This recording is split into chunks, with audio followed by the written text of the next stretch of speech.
하나님 말씀 고린도후서 11장 5절에서 15절까지 교독하겠습니다. 신약성경 297페이지 고린도후서 11장 5절에서 15절입니다. 내가 지극히 큰 사도들보다 부족한 것이 조금도 없는 줄 생각하노라. 내가 비록 말에는 조라나 지식에는 그렇지 아니하니 이것을 우리가 모든 사람 가운데서 모든 일로 너희에게 나타내었노라. 내가 너희를 높이려고 나를 낮추어 하나님의 복음을 값없이 너희에게 전함으로 죄를 지었느냐? 내가 너희를 섬기기 위하여 다른 여러 교회에서 요를 받은 것이 탈취한 것이라. 또 내가 너희에게 있어 용도가 부족하되 아무에게도 누를 끼치지 아니함은 마게도냐에서 온 형제들이 나의 부족한 것을 보충하였음이라. 내가 모든 일에 너희에게 폐를 끼치지 않기 위하여 스스로 조심하였거니와 또 조심하리라. 그리스도의 진리가 내 속에 있으니 아가야 지방에서 나의 이 자랑이 막히지 아니하리라.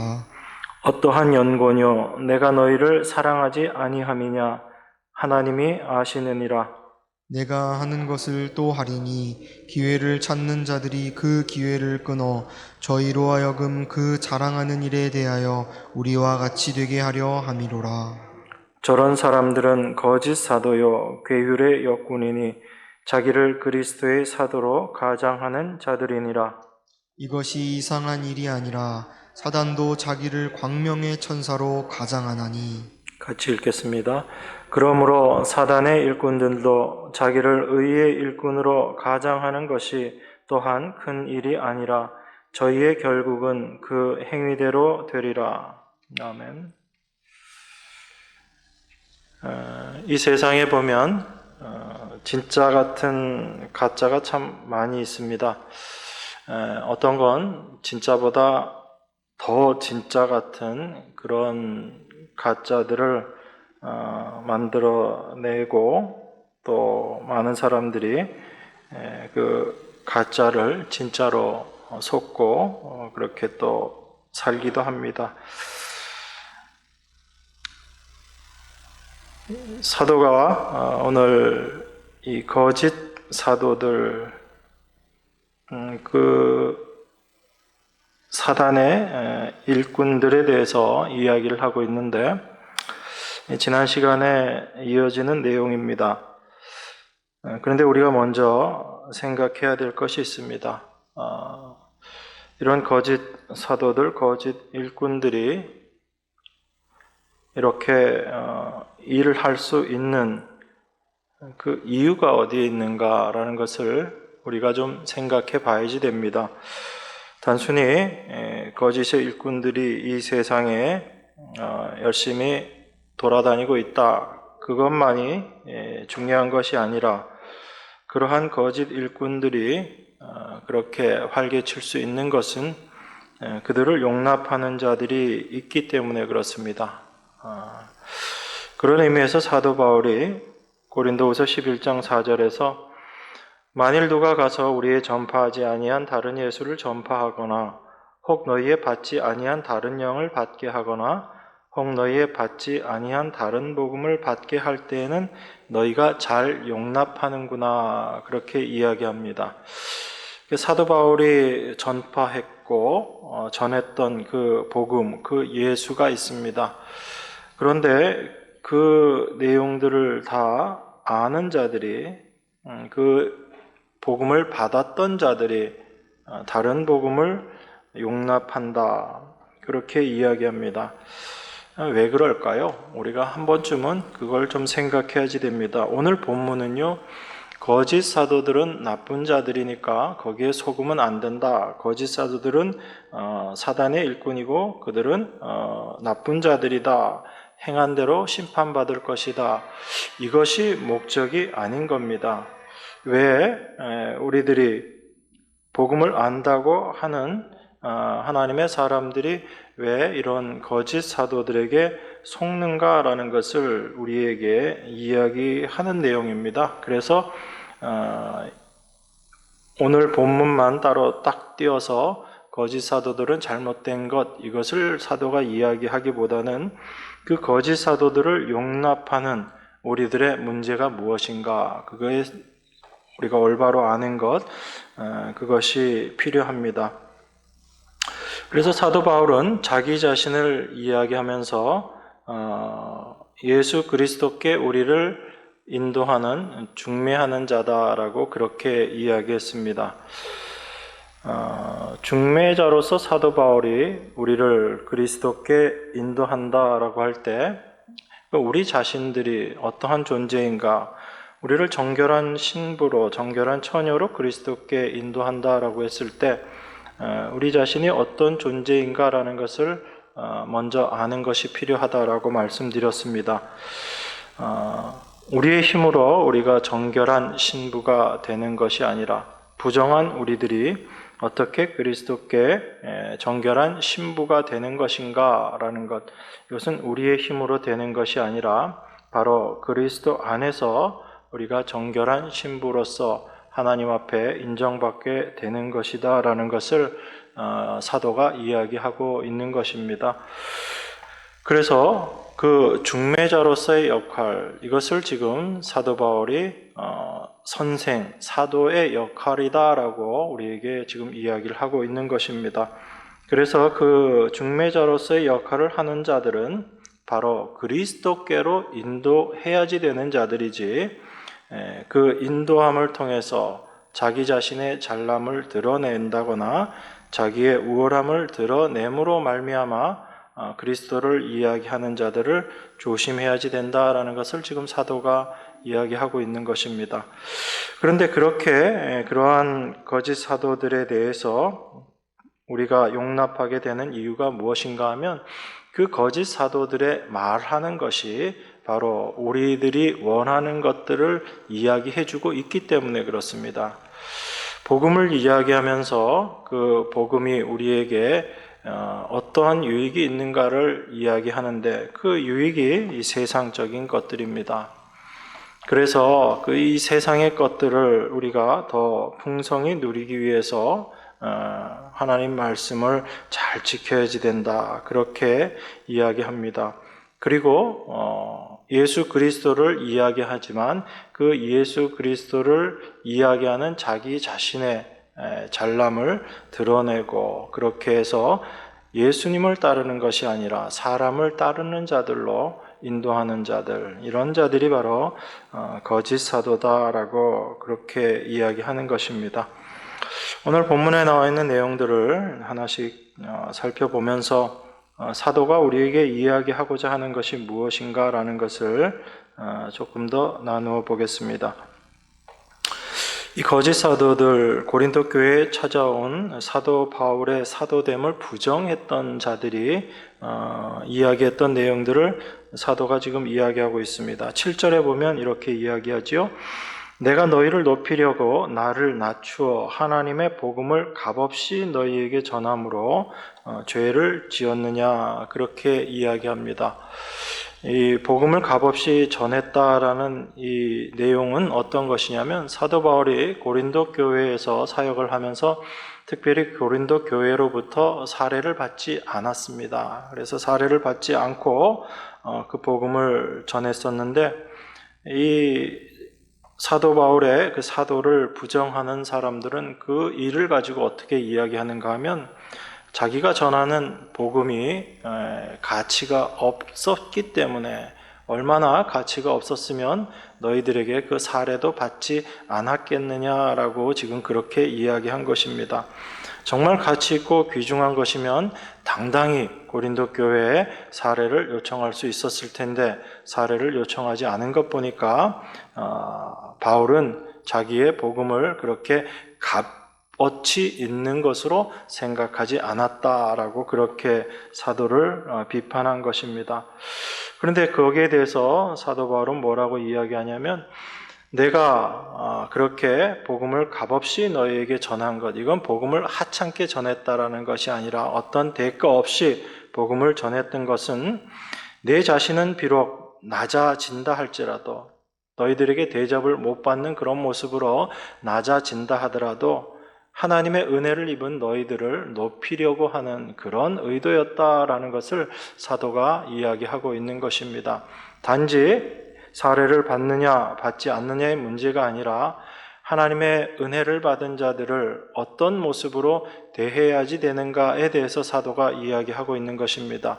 그 고린도 성도들 위해 내가 복음을 전하는 자로서 군림하는 것이 아니라 하나님의 은혜를 아는 자로서 그 은혜가 어떻게 이 세상 가운데 역사하게 되는가, 그리고 그 은혜의 본질이 무엇인가를 사도 바울은 그 모습을 통해서 보여준 것입니다. 그러니까 단순히 사례를 받느냐 받지 않느냐 이게 중요한 게 아닌 거죠. 그래서 사도 바울이 내가 비록 너희들과 같이 있을 때 쓸 게 부족하고 그랬겠지만 내가 너희들에게 누를 끼치지 않았다. 그 이유는 뭐냐면 마게도니아에 있는 형제들이 나의 부족한 것을 보충해 줬기 때문이다. 그렇게 이야기합니다. 그러니까 사도 바울에게 있어서는 사례를 받느냐 받지 않느냐 이게 중요한 게 아니었던 거죠. 다만 하나님의 은혜, 하나님의 사랑이 무엇인지를 나타내고 싶었던 것입니다. 그래서 필요한 경우에는 그 사례를 받기도 하고, 또 여기에서는 그것보다 사례를 받지 않는 것이 더 올바르겠다, 더 좋겠다라고 생각했을 때는 그렇게 하지 않은 것입니다. 그런데 외적인 것으로 사람을 판단하는 자들은 그렇게 생각하지 못하지요. 자기가 자신이 없으니까, 자기 한 것에 대해서 귀중함을 느끼지 못하니까 사례 달라고도 당당하게 얘기하지 못했다라고 그렇게 비난을 한 것입니다.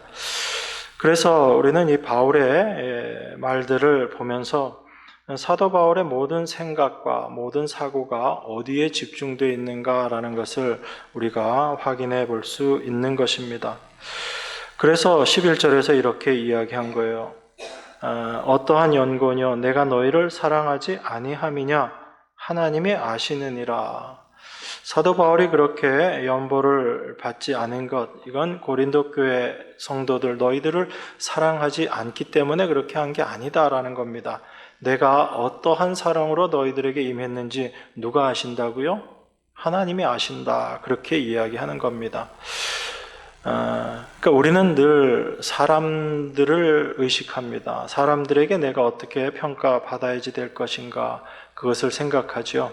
그래서 사람들에게 잘 보이고 또 사람들에게 잘못 보이고 하는 것에 우리의 마음이 많이 흔들립니다.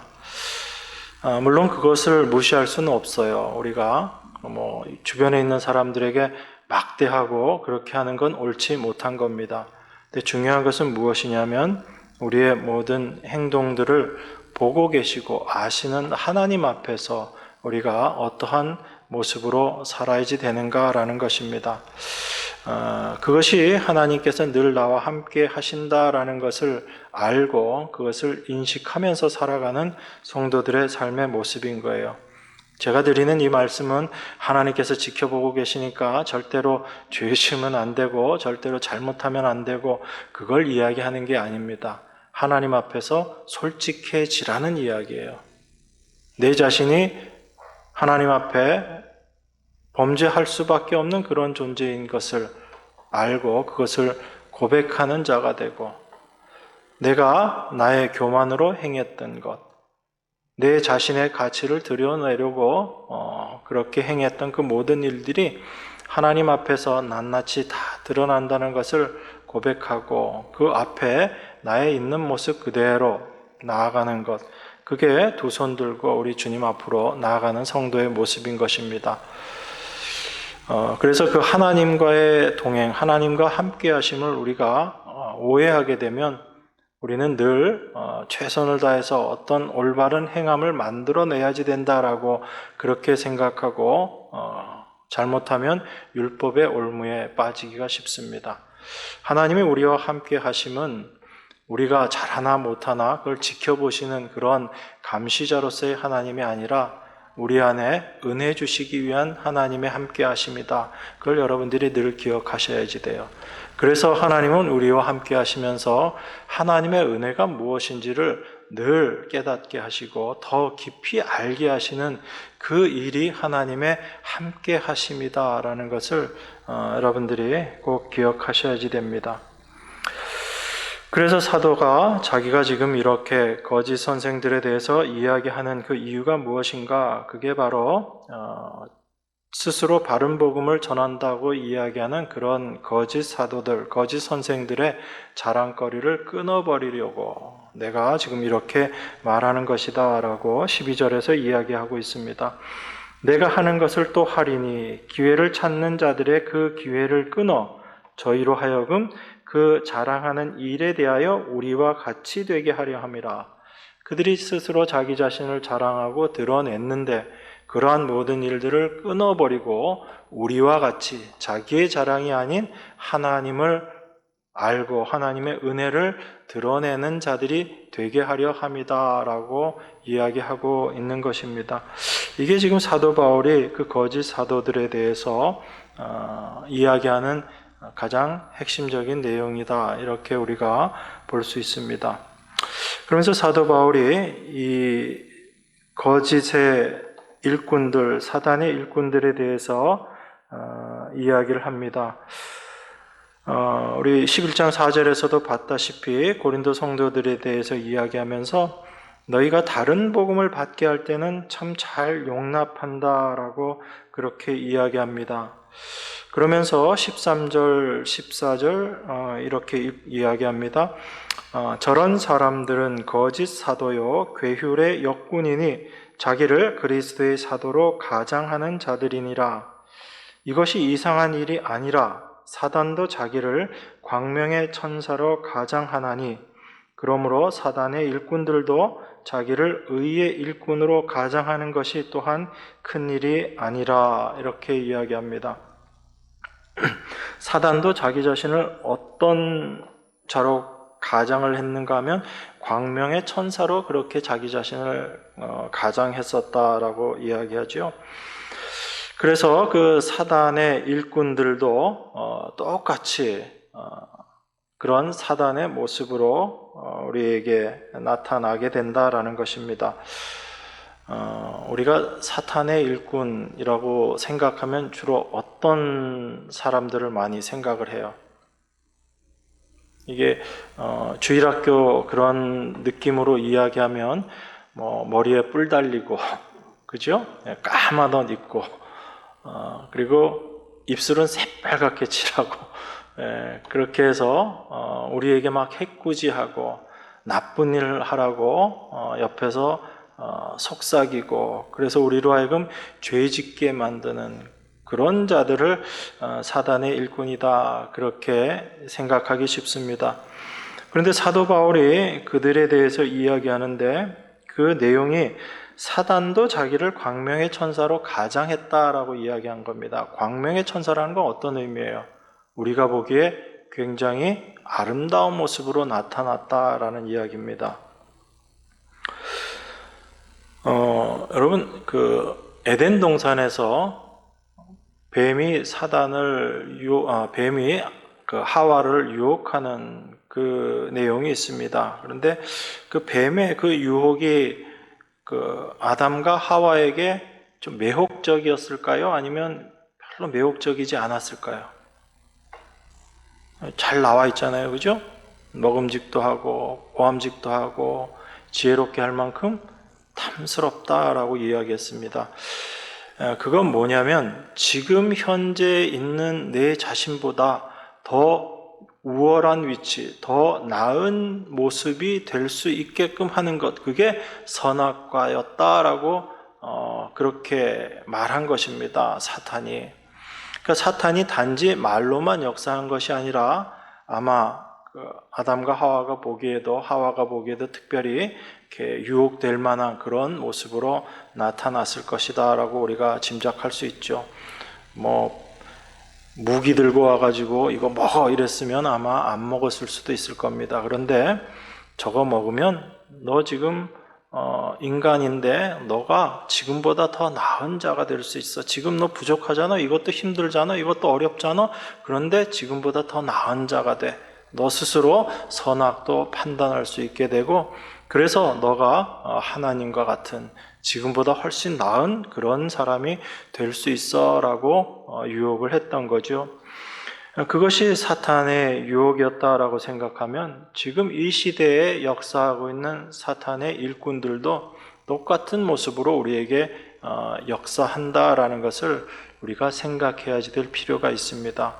여러분들에게 뭔가 유익한 것처럼 이 세상의 것들을 줄 수 있는 것처럼 또한 주기도 하죠. 사단도 그걸 줄 능력이 있는 자입니다. 그래서 세상의 것을 주면서 유혹하기도 하고, 중요한 건 뭐죠? 그 유혹의 끝이 무슨 영화 제목 같기도 한데, 그 유혹의 끝이 어떤 거예요?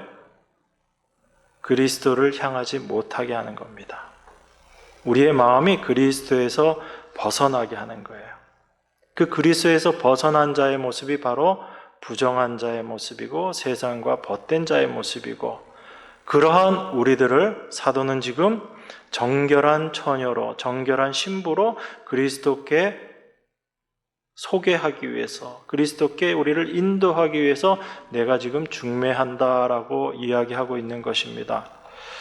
그러니까 그 사탄의 그 유혹이 어떤 것인가라는 것을 우리가 잘 생각해야지 됩니다. 근데 제가 이렇게만 말씀드리면, 그래, 그럼 뭐 세상 것들을 추구하게끔 하는 그런 유혹들, 나는 지금도 열심히 그 유혹과 싸우고 있어. 그래서 나는 신앙생활 잘하고 있어. 라고 우리는 그렇게 생각하기 쉽거든요. 근데 사단이 우리를 유혹하는 것은 그렇게 눈에 보이는 그런 세상의 것이 아니라 가장 최종적인 목적이 뭐라고 그랬어요? 우리의 시선이, 우리의 마음이 그리스도께로 향하지 못하게 하는 것이라고 제가 말씀드렸습니다. 그러면 사탄은 어떻게 우리 안에서 역사하는가 하면, 그리스도를 믿는다라고 하면서도 여전히 내 자신에게 가치를 두고 내 자신의 가능성을 인정하는 그런 모습으로 우리를 유혹하는 겁니다. 세상의 것들을 보여주면서 이거 줄게 라고 유혹하는 그런 어떤 우리가 생각하는 그런 단순한 그런 유혹이 아니라 광명의 천사라고 이야기했거든요. 광명의 천사라는 얘기는 하나님처럼 착각하게끔 만든다라는 이야기예요. 그래서 우리가 신앙생활 열심히 해야지라고 해서 우리의 결심을 굳게 하고 또 하나님 말씀을 내가 잘 지켜내겠다라는 그런 의지를 다지게 하는 그런 모습으로 우리를 인도하기도 하는데, 그 인도함을 통해서 우리 자신이 그리스도를 바라보지 않고 누구를 바라보게 만드냐면 그렇게 열심 내고 있는 나를 바라보게 만드는 거예요. 나의 열심, 나의 가능성을 바라보는 쪽으로 우리를 인도하는 것, 그게 광명의 천사들, 사탄이 행하는 일인 것입니다. 거짓 사도들이 그런 외적인 것을 사도의 정당함이라고 증거하고 나타냈던 이유가 그런 겁니다. 우리는 추천서도 있고 말도 잘하고 그리고 하나님 봐라 우리를 얼마나 강건하게 우리를 만들었는가, 그런 외적인 것들에 치우치게 되면 사람들은 그러한 것들에 대해서 관심을 가질 뿐 아니라 자기 스스로도 뭔가를 해내면서 내가 이것을 했다라는 그런 자부심을 갖게 되거든요. 여러분, 우리가 아무것도 하지 못할 때는 자기 자신에 대한 가치를 별로 높게 생각하지 못합니다. 그런데 아무것도 할 수 없었던 것 같은 내가 무언가를 행했다라고 할 때는 그 행한 것 자체가 내 자신을 평가하는 아주 좋은 기준이 되어버려요.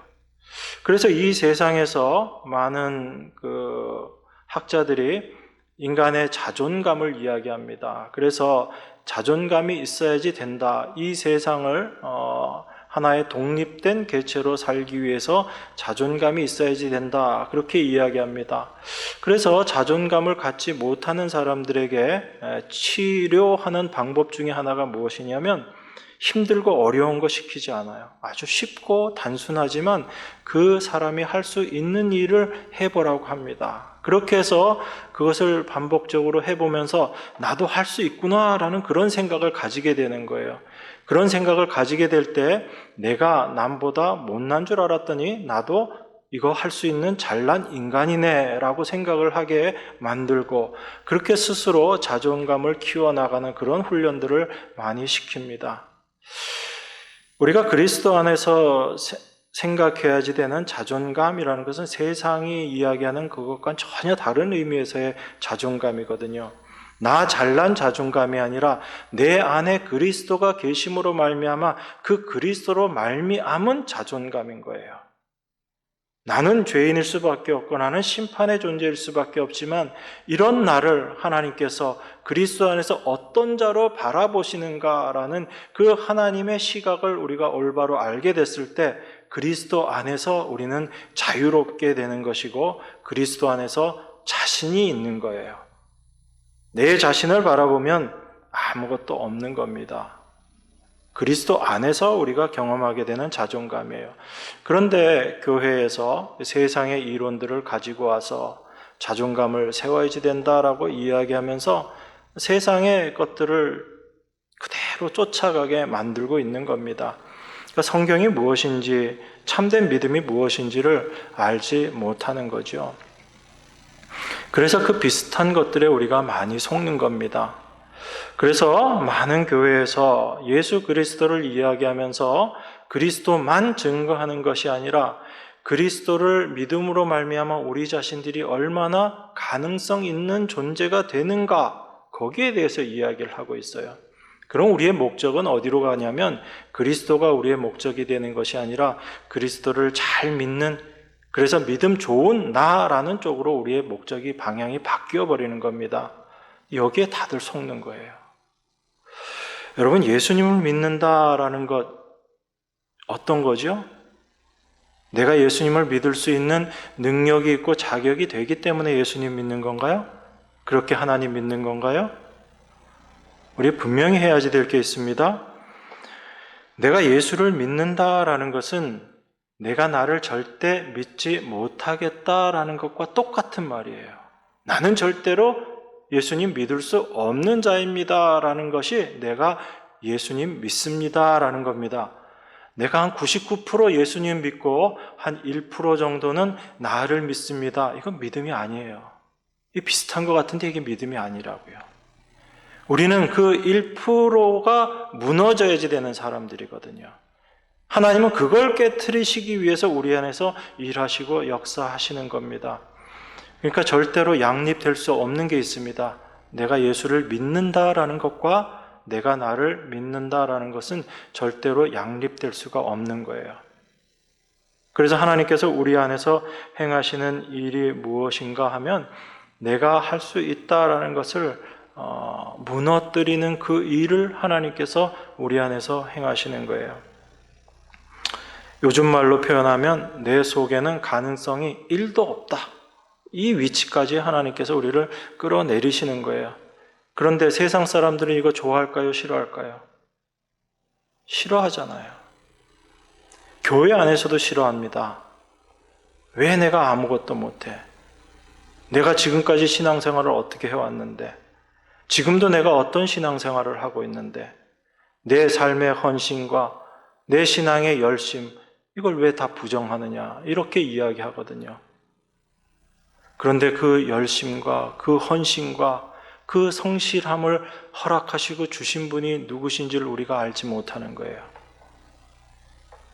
그러니까 하나님의 은혜를 떠난 자리에서의 열심인 겁니다. 그건 자기의 의를 세우는 것뿐이 안 되는 겁니다. 그래서 하나님은 우리에게 하나님의 은혜가 무엇인지를 깨닫게 하시는 거예요. 여러분, 인간이 범죄한 후에 그 인간 안에 들어오게 된 것, 그게 바로 나도 할 수 있다라는 그런 생각이에요. 이게 아닌 것 같지만 사실 그건 거예요. 여러분, 아담과 하와가 범죄하고 나서 제일 첫 번째 발견한 일이 있습니다. 그게 뭐였죠? 성경 보니까 자기 몸이 벗은 거 발견하게 된 겁니다. 벗었으니까 어떤 거예요? 예전엔 몰랐는데 선악과 따먹고 나니까 그 벗은 모습이 창피한 모습으로 받아들인 거예요. 부끄러운 모습으로 받아들인 겁니다. 예전에는 전혀 인식도 못했거든요. 그런데 선악과를 따먹고 나서 보니까 그 선악과 따먹은 시각으로 자기 자신을 보니까 이 벗은 거 이거 악이다라고 생각한 겁니다. 그러면 악을 알았으니까 선을 행해야지 되겠죠. 그 선을 행하는 게 어떤 모습이었어요? 무화과 잎으로 자기 자신의 악을 가리는 그 모습으로 나타났거든요. 그러니까 그것을 무화과 잎으로 자기의 벗은 몸을 가렸다라는 것은 타락해버린 인간이 이제 자기 스스로 그 잘못된 것을 가릴 수 있는 자가 되었다라고 생각한 거예요. 그게 바로 나도 할 수 있다. 자기 자신의 가능성을 인정한 존재가 되어버렸다라는 거죠. 에덴 동산에서 하나님의 은혜 가운데 범죄하기 전에 아담과 하와는 어떤 삶을 살았어요? 내가 할 수 있다, 할 수 없다 아무 생각할 필요가 없었어요. 그저 어떻게? 하나님께서 은혜로 주신 그 환경 속에서 마음껏 먹고 누리면 됐어요. 그게 하나님이 주신 축복의 모습이었거든요. 거기선 내가 땀 흘려 일할 필요가 없었습니다. 나의 일이라는 것이 의미가 없었어요. 왜냐하면 하나님이 모든 것들을 다 준비해 주셨기 때문에. 하나님이 일하신 것을 풍성히 누리기만 하면 되는 것이었기 때문에. 그래서 하나님의 은혜가 충만한 곳, 그것이 바로 에덴이었다라는 것입니다. 그런데 그 에덴에서 범죄해서 타락해버린 인간은 이제 스스로 땀을 흘려서 자기 자신의 삶을 책임져야지 되는 그런 존재가 되어버렸어요. 그래서 자기 스스로가 책임져야지 되는, 그래서 내가 무언가를 해야지 되는, 그래서 무언가를 한다라는 것은 내가 할 수 있다라는 것을 보여주고 있는 모습이에요. 그 무화과 잎으로 자기 자신을 가리는 모습 자체가 내가 나를 가릴 수 있다라는 그 생각 속에서 되어진 일이에요. 만약에 내가 가릴 수 없는 존재다라고 했으면 가렸을까요? 안 가렸을까요? 가리는 일을 하지 않았을 거라고요. 근데 그 모습으로 지금 살아가고 있는 게 이 세상의 사람들의 모습인 것이고, 여전히 교회 안에서도 그것을 믿음으로 그렇게 생각하는 오해들이 있다라는 것입니다. 하나님의 은혜가 무엇인지를 생각하고 이야기하기보다는 우리가 어떻게 하나님 은혜에 보답하는 삶을 살아야지 되는가를 생각하는 거예요. 하나님의 은혜는 우리에게 어떤 것도 요구하지 않습니다. 은혜는 그 은혜 자체인 거예요. 은혜 받은 우리가 무엇을 해야지 된다, 그것은 은혜가 아니죠. 하나님은 절대로 은혜를 그렇게 우리에게 허락하시지 않으신 겁니다.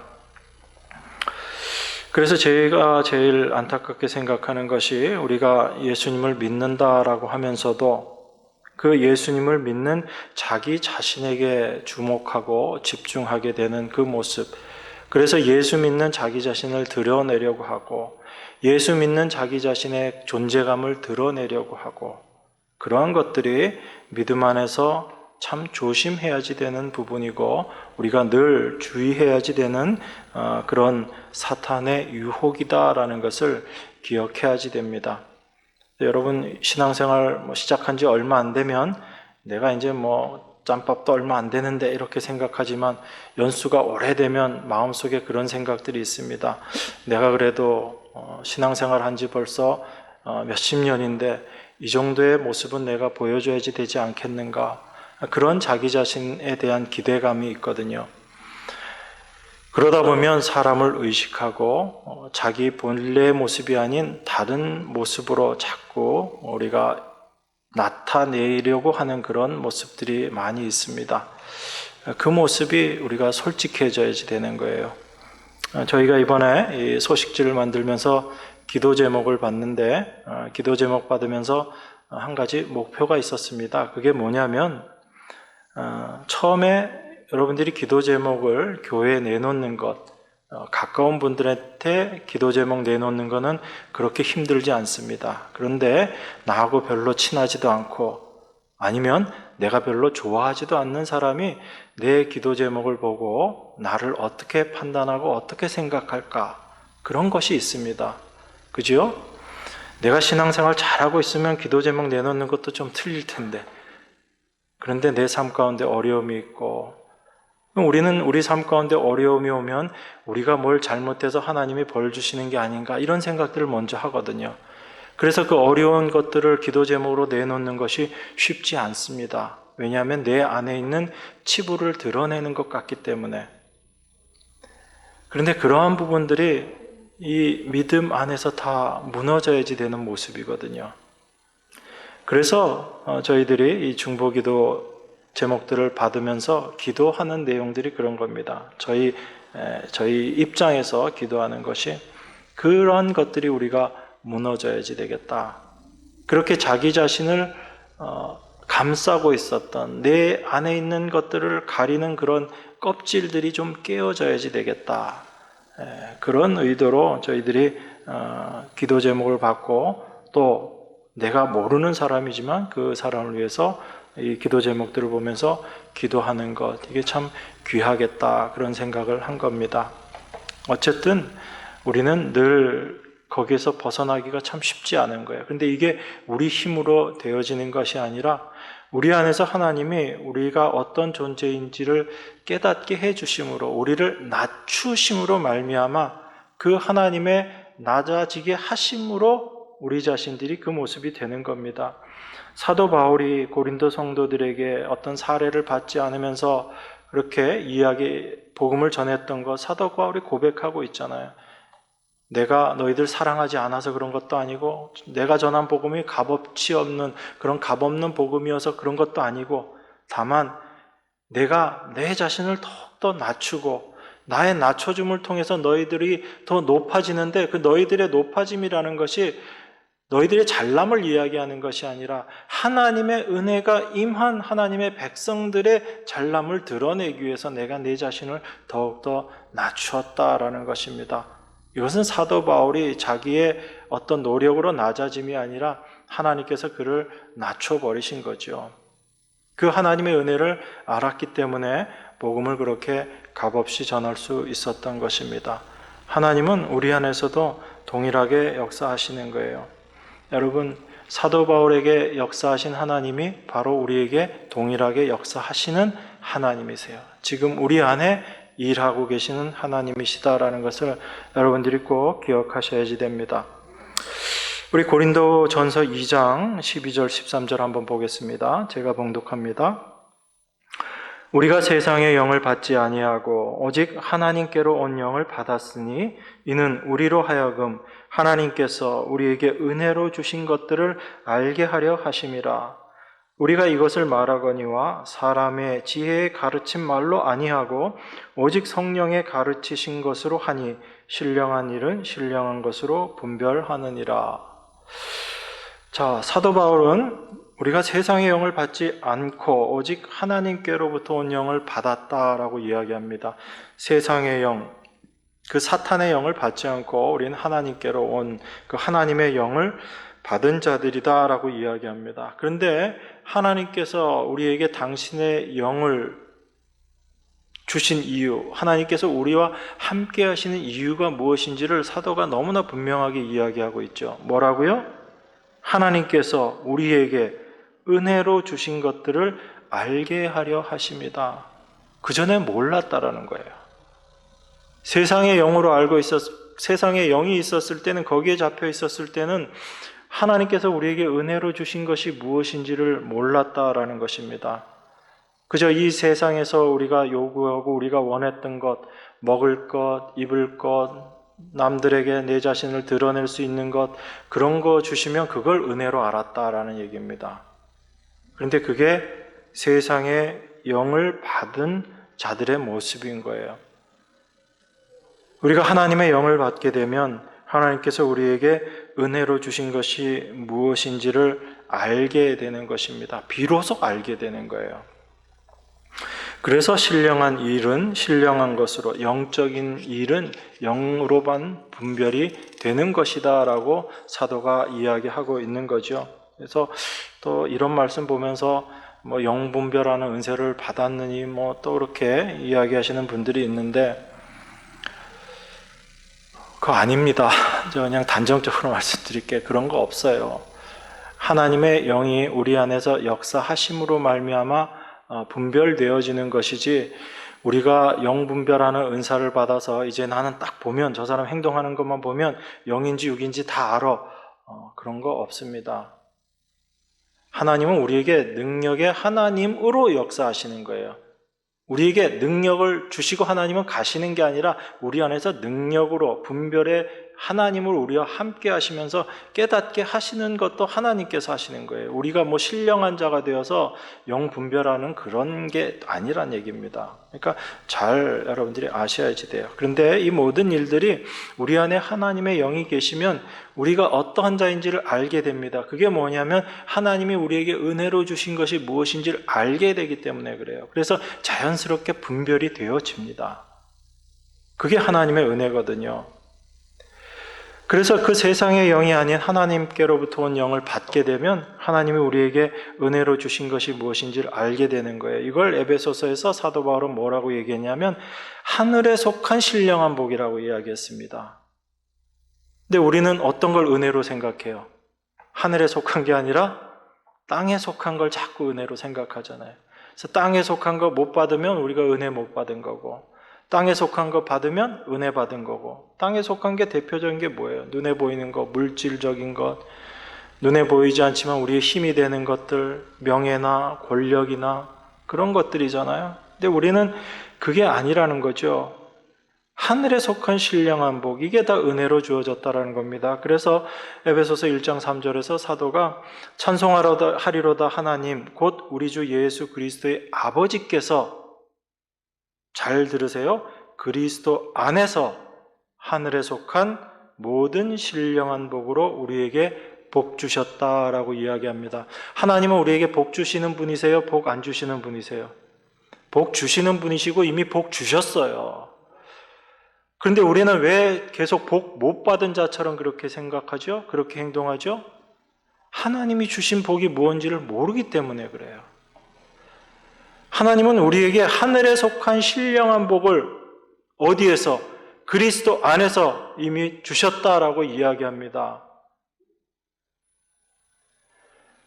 그런데 우리는 그 그리스도 안에서의 복, 하늘에 속한 복이 아닌 그리스도의 밖에서 이 세상에 속한 복에 우리의 마음이 늘 가 있기 때문에 복받지 못한 자처럼 그렇게 생각하고 행동하는 거예요. 시편 23편에서 시편 기자가 뭐라고 얘기했어요? 시편 23편 1절에서 여호와는 나의 목자시니 내가 부족함이 있다 없다, 부족함이 없다라고 이야기합니다. 하나님이 나의 목자 되심을 아는 자들, 내가 그 목자에게 속한 양임을 아는 자들은 내 주변의 환경이 어떠할지라도 그것이 복과 복이 아님 아무 의미가 없는 거예요. 내가 그 목자의 양인 것 자체가 이미 복 받은 자구나, 그것을 아는 겁니다. 우리가 예수 그리스도로 말미암아 하늘에 속한 신령한 복, 영원한 생명, 그거 하나만 보더라도 우린 정말 복 받은 자들인 거예요. 이 세상의 것들을 우리가 아무리 얻는다 할지라도 그건 우리로 하여금 하나님 은혜 가운데 나아가게 하는 것이 아닙니다. 시편 기자가 내가 사망의 음침한 골짜기를 지날지라도, 그 가운데서도 자기 자신은 어떠한 모습이었다는 거죠? 복받은 자고 부족함이 없는 자였다라는 것을 고백하는 것입니다. 이 고백을 하나님께서는 우리 안에서 받아내시는 거예요. 무엇으로? 하나님의 열심으로. 우리의 수고와 노력이 아닌 하나님의 열심으로 하나님의 백성들을 그러한 자로 만들어 내시는 거예요. 그래서 하나님의 은혜인 것입니다. 그래서 하나님께서 우리에게 모든 것을 은혜로 주시기 위해서, 우리의 수고한 대가로 주시는 것이 아니라 하나님께서 우리에게 그 모든 것을 은혜로 주시기 위해서 예수 그리스도께서 십자가에 달리신 거예요. 십자가에 달려 죽으시고 부활하셔서 우리를 하나님의 백성되게 그리스도 안이라는 그 세계로, 십자가 안으로 우리를 다 불러 모으신 거죠. 그 십자가 안의 세계에서 우리는 온전함을 느끼는 것이고 거룩함을 경험하는 것이고 하나님의 풍성하심이 무엇인지를 우리가 날마다 경험하면서 살아가는 겁니다. 그런데 그 안에 있다라고 이야기하면서 여전히 내 자신을 바라보고 있게 되면 부족한 게 보이고 아직도 불만인 것이고 그렇게 보일 수밖에 없죠. 그리스도 안이라는 세계는 내 자신을 바라보는 세계가 아니라 그리스도께서 이루어 놓으신 것을 우리가 바라보는 세계예요. 그래서 그것을 올바로 바라볼 수 있게 하시기 위해서 하나님께서 하나님의 영을 우리에게 허락하신 것입니다. 우리에게 믿음을 주신 것이다 라는 것을 여러분들이 꼭 기억하셔야지 됩니다. 그래서 참된 하나님의 종, 사도는 어떠한 자들인 거예요? 하나님께서 우리에게 주신 은혜가 무엇인지를 올바로 깨닫는 그 자리로 인도하는 자, 그들이 참된 하나님의 종인 겁니다. 세상의 것을 얻는 방법을 제시하는 자들은 아닌 거예요. 그런데 많은 사람들이 거기에 미혹되어서 거기를 쫓아가잖아요. 왜냐하면 내가 원하는 거 준다고 하기 때문에 그 길로 쫓아가지만 참된 하나님의 종은 우리를 그리스도께로 인도하는 자들입니다. 그렇게 그리스도께로 인도하는 자기 자신의 잘남을 드러내는 자도 아닌 거예요. 그래서 사도 바울은 어떻게 얘기해요? 자기 자신의 약함을 늘 자랑한다고 그러잖아요. 내가 죄인 중에 괴수다라고 이야기하고요. 예수 그리스도의 십자가 외에는 내가 자랑할 게 없다라고 이야기합니다. 이게 하나님께로 인도하는 하나님의 종의 모습인 거예요.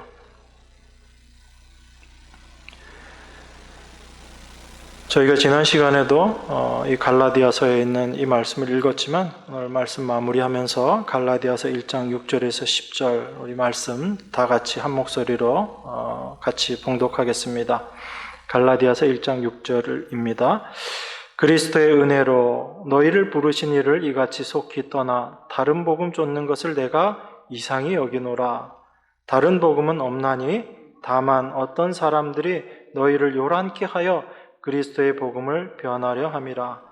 그러나 우리나 혹 하늘로부터 온 천사라도 우리가 너희에게 전한 복음 외에 다른 복음을 전하면 저주를 받을지어다. 우리가 전에 말하였거니와 내가 지금 다시 말하노니 만일 누구든지 너희의 받은 것 외에 다른 복음을 전하면 저주를 받을지어다. 이제 내가 사람들에게 좋게 하랴 하나님께 좋게 하랴 사람들에게 기쁨을 구하랴 내가 지금까지 사람의 기쁨을 구하는 것이었다면 그리스도의 종이 아니니라. 여러분 10절 말씀을 이렇게 한번 읽어보세요. 내가 나를 좋게 하랴 하나님을 좋게 하랴. 내가 나의 기쁨을 구하겠느냐? 내가 만약에 나의 기쁨을 구하는 자라면 내가 하나님 자녀 아니다. 우리는 내 자신의 기쁨을 추구하면서 살아가는 자들이 아닙니다. 하나님은 그것을 아는 자로 우리를 만들어 가시는 거예요. 하나님께 기쁨이 되는 것이 무엇인지, 여러분 무엇이 하나님께 가장 기쁨이 되겠어요? 하나님께서 행하신 일을 올바로 깨닫는 것, 하나님이 우리에게 은혜로 주신 것을 올바로 아는 것, 이걸 하나님께서 기뻐하시는 거예요. 그래서 우리를 그 자리로 끌고 가시고 인도하시는 것입니다. 그 하나님의 은혜로 우리에게 주신 것이 무엇인지를 날마다 알아가는 자들에게 참된 기쁨이 충만한 것입니다. 그 삶 가운데 감사함이 넘쳐나는 것이고요. 우리에게 열심을 주시면 그 하나님께서 주신 열심으로 열심 내서 살면 돼요. 하나님께서 우리에게 헌신 주시면 그 하나님께서 주신 헌신으로 헌신하시면 됩니다. 그런데 그 모든 것이 나의 열심, 나의 헌신이 아니라 하나님께서 나에게 은혜로 나를 인도하신 것, 그 하나님이 은혜로 주신 것임을 우리가 알게 될 때 하나님의 백성으로 이 땅을, 하나님의 증인으로 이 세상을 올바로 살아가는 자가 되는 것입니다. 이 은혜가 여러분과 저에게 늘 충만하시기를 주님의 이름으로 축원합니다. 기도하겠습니다. 우리에게 허락하신 하나님의 은혜를, 또한 그 은혜를 깨닫게 하시는 하나님의 일하심을 이 시간에도 감사드립니다. 우리가 무엇으로 하나님 앞에 나아가며 어떠한 모습으로 하나님 앞에 서야 되는지를 우리 안에 계신 하나님의 영으로 말미암아 더욱더 올바로 깨닫고 분별하며 하나님 안에 참으로 하나님께서 주신 것으로 감사하며 살아가는 저희 모두가 되게 하시는 줄 믿습니다. 그 하나님의 일하심만이 우리 안에 참된 기쁨이 되고 소망이 됨을 우리가 다시금 생각하며 날마다 그 하나님의 열심 가운데 살아가는 저희들임을 고백하며 사는 저희 모두가 되게 하여 주시옵소서. 우리에게 귀한 은혜로 십자가 안에 놀라운 세계로 우리에게 허락하신 그 예수 그리스도의 십자가를 더욱더 깊이 아는 자 되게 하시고 날마다 하나님의 은혜만을 고백하는 저희 모두가 되게 하여 주시옵소서. 귀하신 예수 그리스도 이름으로 기도드리옵나이다. 아멘.